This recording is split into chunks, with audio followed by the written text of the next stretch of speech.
aquesta escala que feia ara, per exemple, i primer es deixava oberta. Això no s'ha sortit, però o és Maribal o algú ho ha fet imitant la Maribal. Pom, pom, pom, pom, pom, pom, pom.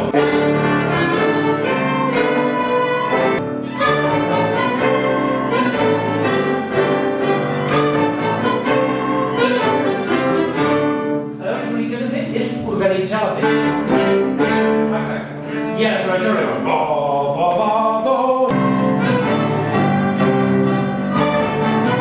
I doncs, entrem al botó, fem A, A, B, B, A, B, B, i doncs mantenim la... A veure, provem-ho. Fuga a l'Àfia, així, així. Fuga a l'Àfia, així, així. I tens el nit? Aquí, vinga, sí? A veure? Bé.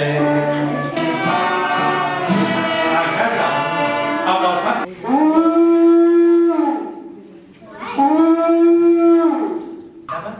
Tocant la calimba.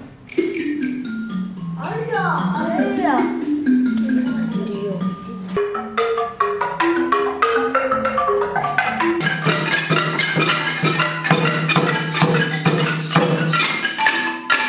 Un, dos, tres,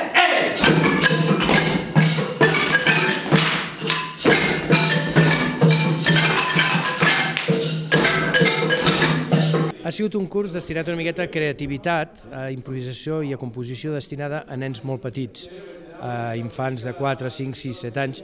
Llavors, a partir de jocs sobre músiques d'arreu del món, com poden ser músiques africanes, per exemple, hem provat noves maneres d'entendre el concepte de composició, maneres més obertes, no tan lligades a la partitura, sinó lligades a idees que desenvolupem amb els nens i que juntant aquestes idees creem petites peces que ens poden servir a cada una audició o a muntar una dansa o una cosa així. Val molt la pena que s'organitzin coses destinades a entendre la música d'una manera creativa, d'una manera diferent, complementària a la partitura, és a dir, no va en contra de la partitura, sinó que complementa la partitura i d'aquesta manera descobrim una relació amb la música lúdica que ens pot ajudar molt tant a les classes com al nostre dia a dia musical. Jo diria que és una mena de bufada d'aire fresc en la pedagogia, no? Estem encara aquest mètode tradicional que sempre és la pedagogia, amb tallers com el de l'Albert ens ajuda a obrir-nos mires, a tenir més recursos per poder treballar i enfocar la pedagogia d'una manera molt divertida, no?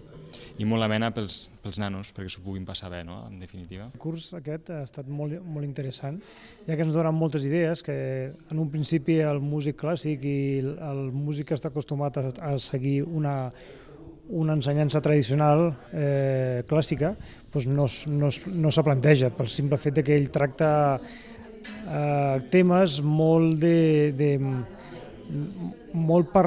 pensant de com pensa un nen. I llavors la veritat és que és un tema que és superinteressant, que molts cops no hi pensem o no estem prou al cas, però jo penso pel fet de que quan ens han ensenyat d'una manera molt pautada i molt clàssica, i això és un altre mètode, és un mètode que és molt interessant.